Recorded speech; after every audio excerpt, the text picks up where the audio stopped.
kita bersatu di dalam doa. Bapa yang kami puji, yang kami sembah dalam surga, kami bersyukur berterima kasih pagi hari ini kami sudah memuji, memuliakan dan menyembah-Mu Tuhan. Kami percaya ketika kami memuji menyembah-Mu, Roh-Mu bekerja terus Tuhan dalam setiap hidup kami, sehingga kami selalu tetap bersyukur, terlebih boleh menyenangkan hati Tuhan. Terima kasih ya Tuhan. Sebentar kami akan mendengarkan kebenaran firman-Mu, berbicaralah Tuhan kepada kami semua yang hadir tentunya, sehingga kami semakin boleh dikuatkan, dan kami semakin diberkati dalam setiap hidup kami.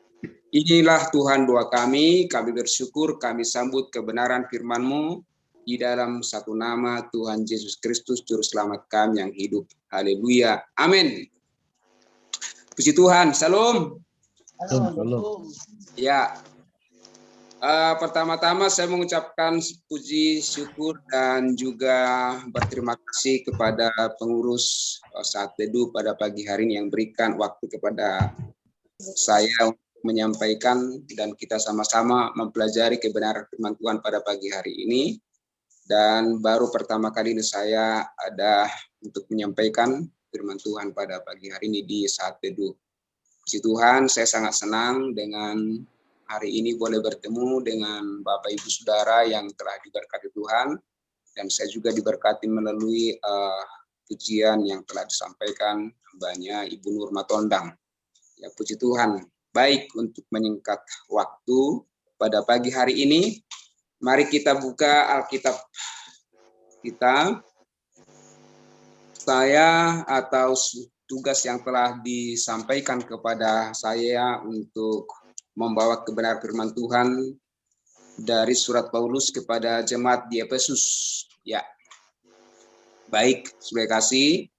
Mari kita buka Alkitab di surat Paulus kepada jemaat di Efesus 1 ayat 13 dan ayat 14. Efesus 1 ayat 13-14, boleh saya baca, Bapak Ibu Saudara boleh ikuti. Saya baca, di dalam Dia kamu telah mendengar firman kebenaran, yaitu Injil keselamatanmu. Di dalam Dia kamu juga, ketika kamu percaya, dimateraikan dengan Roh Kudus yang dijanjikannya itu. Dan Roh Kudus itu adalah jaminan bagian kita sampai kita memperoleh seluruhnya, yaitu penebusan yang menjadikan kita milik Allah untuk memuji kemuliaannya. Ya, hanya 2 ayat itu saja yang boleh kita sama-sama pelajari pada saat ini, mengingat waktu yang sangat terbatas tentunya. Di dalam surat Efesus ini, di dalam surat daripada Paulus kepada Efesus ada 6 pasal, dan saya sudah pelajari ini di satu pasal ini. Nah, saya bisa membuat suatu pembelajaran atau menjadi renungan pada pagi ini kepada kita di ayat 13-14 ini. Yang menjadi tema saat ini saya ambil adalah Roh Kudus adalah jaminan untuk menjadikan kita milik Allah. Sekali lagi, Roh Kudus adalah jaminan untuk menjadikan kita milik Allah. Ya, Bapak Ibu yang diberkati Tuhan, kalau kita renungkan dan kita simak bahwa hidup di tengah dunia ini membutuhkan suatu jaminan yang pasti, ya, tidak mudah-mudahan atau katakan kurang pasti dan lain sebagainya, tetapi dibutuhkan itu adalah suatu jaminan yang pasti. Itu yang senang kita dengar dan kita inginkan di dalam hidup ini. Nah, ketika kita menjadi orang percaya, kita tahu bahwa di dalam Kristus kita mendapat jaminan yang pasti atau katakan kekal untuk selama-lamanya. Nah, ini menjadi suatu perenungan dalam hidup kita. Ada jaminan yang pasti, tidak mudah-mudahan. Nah, keselamatan orang percaya atau orang Kristen sebenarnya sudah dijamin. Yaitu bukan dijamin oleh manusia atau dijamin oleh pendeta atau katakan gembala, tetapi melainkan dijamin didasarkan pada kematian ya daripada Yesus Kristus, di mana Yesus Kristus karyanya yang sungguh luar biasa di kayu salib di 2000 tahun yang lalu untuk menjamin kita diselamatkan. Nah, ini yang perlu kita pahami tentunya. Ya, seperti tadi yang kami sampaikan, banyak saat ini kalau saya tanya kadang-kadang saudara-saudara kita, apakah saudara ketika saat ini saudara dipanggil oleh Tuhan, apakah yakin bahwa saudara pasti masuk surga atau masuk neraka? Kalau saya katakan demikian ekstrimnya, rata-rata mereka mengatakan pertama-tama adalah tidak percaya masuk surga, dan juga ada yang ragu di alasan mereka itu adalah karena banyak dosa. Nah, itu. Besok saya akan banyak tentang mengatakan bagaimana kita sebenarnya untuk kita boleh diselamatkan, tetapi saya hanya garis besar dulu saya buat hari ini, ya, bahwa ini adalah suatu kepastian sebenarnya yang harus kita pahami, bahwa kita itu sebenarnya sudah pasti dijamin oleh Yesus Kristus, bahwa kita itu pasti diselamatkan. Dan kita diselamatkan adalah semata adalah kasih karena karunia Tuhan kepada kita yang percaya kepadanya. Nah, apakah jaminan yang perlu, apakah jaminan yang kita peroleh dari Tuhan? Ya tentu kita harus tahu bahwa apakah suatu jaminan itu ya. Nah, dikatakan tadi di sana itu ya, di dalam Dia kamu juga karena kamu telah mendengar firman kebenaran, ya, yaitu Injil keselamatanmu. Nah, sekarang apakah jaminan yang kita peroleh dari Tuhan? Pertama-tama dijamin oleh Yesus Kristus. Sudah dijamin oleh Kristus karena di dalam kamu juga, ya, di dalam Yesus, ya, kita sudah dijamin. Ini menjadi suatu sukacita yang luar biasa bagi orang Kristen karena kita sudah dijamin, sudah dipastikan mendapatkan kehidupan yang kekal, ya.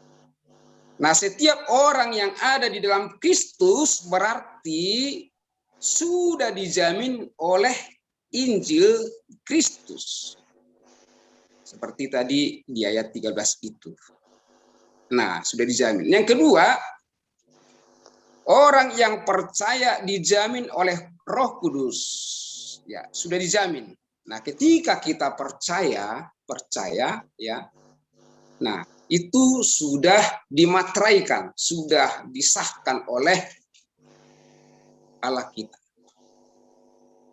Nah, ini adalah suatu hal dari Alkitabiah, karena sering ada hamba Tuhan, maaf bukan kita mengata-ngatakan seperti saat hamba Tuhan saat ini mengajarkan suatu kebenaran, tetapi kita harus kembali kepada Alkitab, karena boleh kita katakan bahwa ketika memuji memuliakan Tuhan, ya, atau katakan dalam suatu forum atau dalam persekutuan atau katakan dalam ibadah tertentu di salah satu gereja. Nah, banyak orang saat ini meminta supaya turunlah Engkau ya Roh Kudus. Mereka sampai bisa berpuasa, saudara-saudara, ada yang sampai berapa hari atau 10 hari dan lain sebagainya untuk meminta Roh Kudus supaya datang di dalam hati masing-masing atau di dalam persekutuan itu, sehingga dikatakan Roh Kudus Engkau hadirlah tengah-tengah ibadah kami. Dan itu boleh kita lihat sampai bisa histeris, nangis-nangis, saudara. Dan saya sudah lihat itu sendiri sampai nangis-nangis. Minta supaya Roh Kudus itu turun pada mereka atau dalam ibadah tersebut. Ya. Tapi Tuhan mengatakan bukan seperti itu sebenarnya, tidak seperti itu. Ketika kita percaya seperti di 13 ini, ketika sudah percaya ya dan mendengarkan kebenaran firman ini, ketika sudah percaya maka Roh Kudus itu menjamin atau dimateraikan, disahkan, sah. Tidak ada lagi kata-kata bahwa Roh Kudus itu tidak ada di dalam setiap hidup manusia. Roh Kudus itu sudah permanen di dalam hati manusia. Jadi tidak ada lagi alasan bagi kita sebagai hamba Tuhan atau katakan pendeta mengatakan bahwa Roh Kudus itu kita undang, sebab Roh Kudus itu sudah tinggal, sudah diam di tengah-tengah kehidupan kita. Apalagi seperti saya akan lihat dulu baca satu ayat lebih jelasnya di Roma, di 1 Korintus 6 ya, ayat 19. Katakan seperti ini. Atau tidak tahukah kamu bahwa tubuhmu adalah bait Roh Kudus yang diam di dalam kamu. Roh Kudus yang kamu peroleh dari Allah dan bahwa kamu bukan milik kamu sendiri. Nah, jadi bahwa Roh Kudus itu sudah diam di tengah-tengah orang yang percaya ketika sudah percaya kepada Yesus. Jadi, nah, tadi ditegaskan kepada kita bahwa Roh Kudus itu ketika kita sudah percaya, sudah dimateraikan. Nah, itu yang jelas kita pahami ya. Nah, kemudian apakah jaminan yang kita peroleh dari Tuhan? Ya, kita lihat lagi di ayat 7. Saya baca ya, ayat 7. Sebab di dalam Dia, saya Efesus 1 ayat 7. Sebab di dalam Dia dan oleh darahnya kita beroleh penebusan, yaitu pengampunan dosa menurut kekayaan kasih karunia-Nya. Kalau di KJP ini sebenarnya dikatakan seperti sebab di dalam Dia dan oleh darahnya kita beroleh penebusan, yaitu segala pengampunan dosa menurut kekayaan kasih karunia-Nya. Nah, jadi kita sudah dijamin bahwa Allah Bapa kita di dalam darahnya yang kudus, karena di dalam Yesus darahnya yang kita beroleh, kita telah ditebus, telah diampuni dari segala dosa pelanggaran kita. Nah, ketika tadinya kita adalah orang berdosa atau masih di kandungan kita sudah dalam dosa, ya, yang seharusnya adalah manusia itu atau katakan kita adalah upahnya adalah dosa, karena upah dosa adalah maut. Seperti di Roma itu ya, Roma 6 atau Roma 3, bahwa kita semua sudah berdosa dan upah dosa itu adalah maut. Yang jelas karena upah dosa itu adalah maut ya, itu bagian daripada orang berdosa. Tidak ada alasan bahwa masuk surga, tetapi sudah pasti dikatakan sesuai dengan ayat itu di Roma 6 itu bahwa upah dosa itu adalah maut. Nah,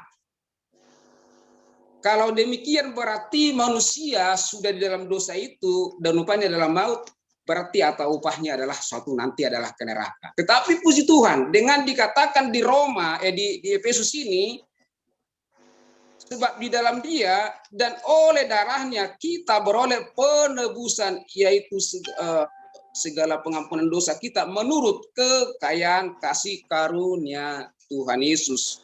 Nah, dengan 2000 tahun yang lalu kita telah diampuni, ditebus dari segala dosa kita, sehingga dari status tadinya kita adalah orang berdosa itu, kita sekarang bukan lagi orang berdosa, tetapi kita adalah status identitas kita adalah orang kudus.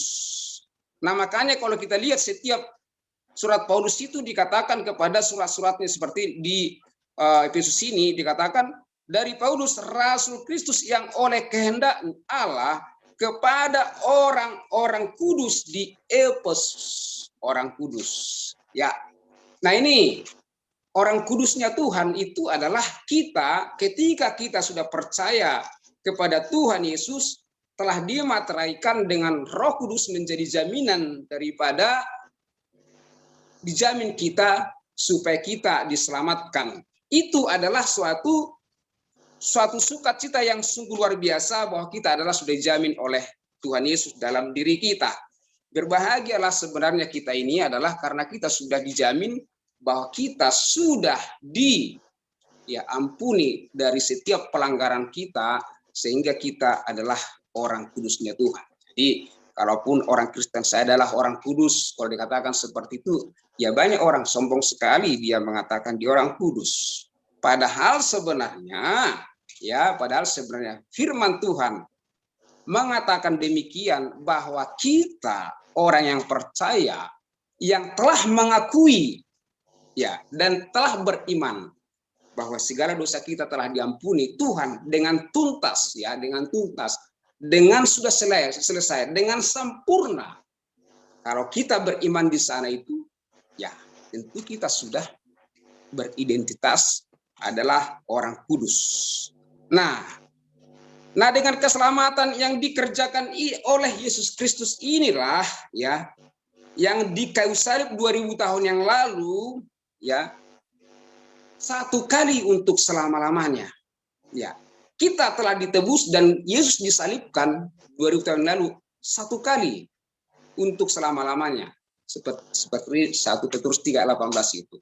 Jadi bukan dua kali, tapi kita satu kali untuk selama-lamanya. Yesus disalibkan untuk menghapus segala dosa kita. Nah, dengan kata lain saudara kasih bahwa keselamatan yang diberikan oleh Allah keselamatan yang telah diberikan Allah kepada kita orang percaya tidak bisa hilang lagi. Saat ini banyak orang mengatakan wah keselamatan itu bisa hilang. Nah, ini kan menjadi permasalahan besar bagi saat ini bagi kalangan oleh teolog atau pengajar-pengajar atau hamba-hamba Tuhan. Bisa hilang kok kalau umpamanya kita itu adalah kalau keselamatan kita bisa hilang.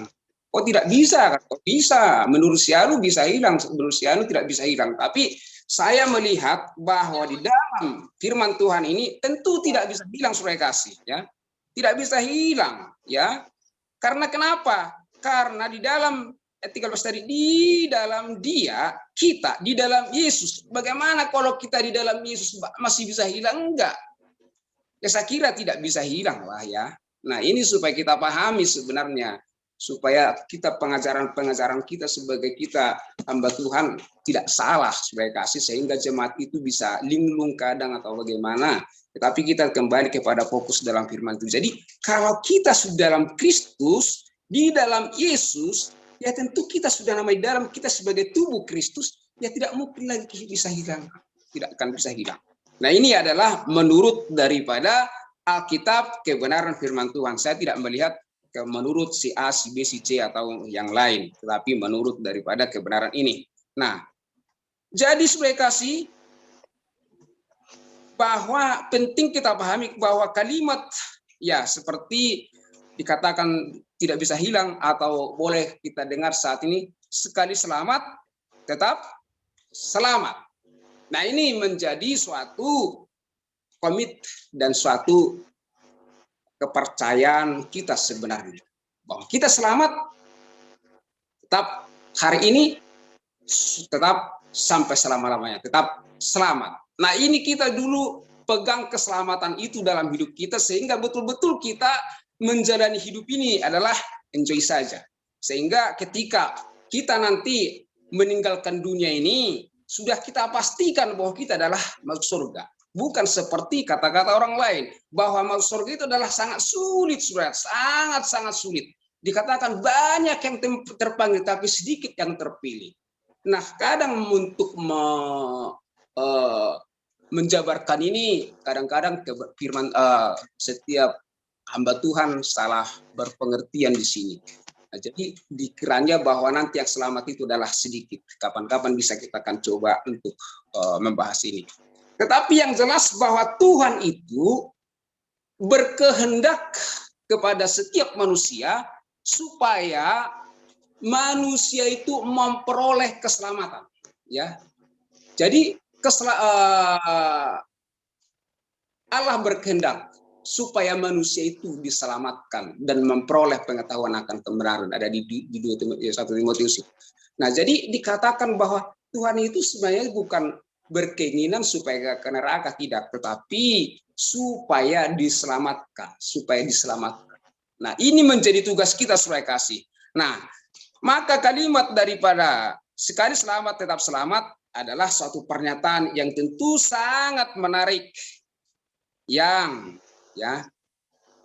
harus kita pegang, dan sepertinya memang menantang perenungan ini untuk menunjukkan kualitas daripada orang percaya yang beriman kepada Tuhan Yesus. Ini adalah kualitas kita.